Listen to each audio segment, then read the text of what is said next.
psychology freshman, and today's my topic is also a little related to my major. But before I start, I want to ask you guys a question.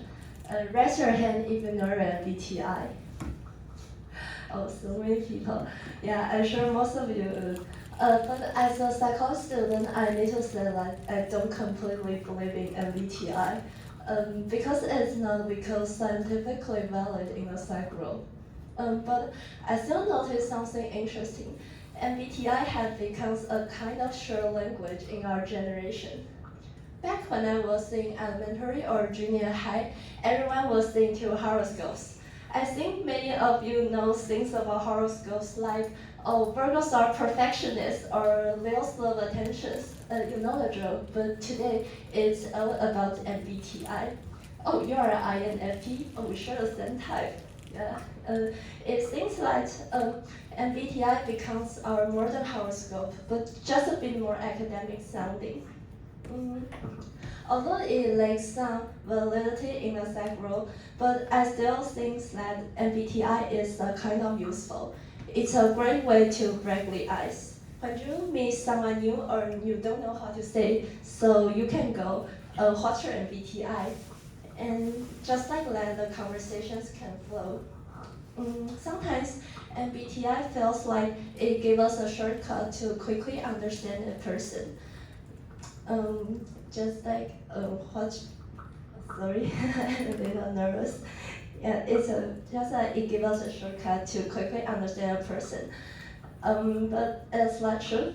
Here's something I'm worried about is when I notice more and more people using MBTI in their real life, the more I observe this people use MBTI in their real life, and I find something concerning because people start boxing themselves in.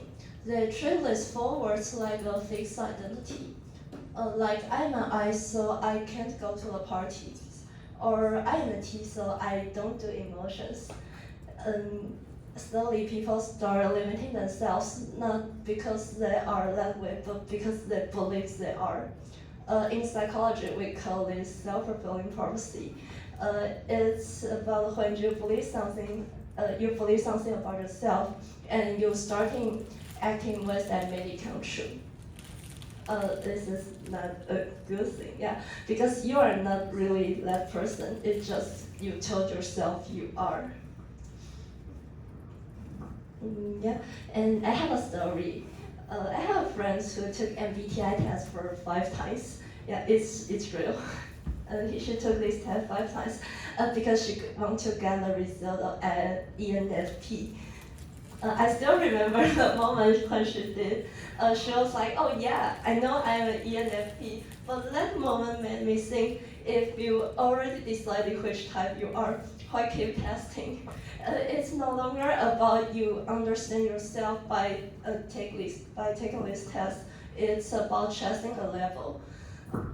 So I want you to think it for a moment. If you already if you constantly identify yourself as a kind of 16 personalities, what happens when you need to adapt to new situations? We change, we grow. Sometimes we might feel extroverted. Other times we might feel like we need to be alone or recharge. Our personality isn't static. So an MBTI system cannot fully capture the whole complexity of who we are. For example, I am an INFJ, but because I'm an INFJ doesn't mean that I can be social or enjoy around with others. It's just like maybe I need to recharge afterwards. So in the end, here's something I want to say. MBTI is fun. It's a great way to break the ice. Sometimes it can also help us reflect on certain traits, but don't let it define who you are. Because you're a person, complex, dynamic, and always changing. So next time when someone asks you, what's your MBTI? Go ahead and answer, but don't forget one thing. The most important type is the one you choose to grow into. Yeah, that's all. Thank you.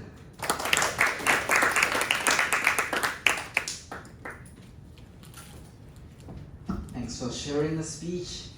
And let's have one of our judges to give her some feedback. And would you like to briefly introduce yourself? No problem, no problem. Hi everyone, this is Sam from NTNU Toastmaster. So it's my great honor to give Shannon. Where are you? Hi. Hi. So let me give you some small feedback for today's prepared speech. I see one of your today's speech, one of the greatest point of your speech is your great confidence. When you go on stage, I see you got a full preparation about your speech, ready to deliver it out to your audience. That's really great. And second, by your full preparation, I see sometimes when you deliver a speech, you start thinking, and you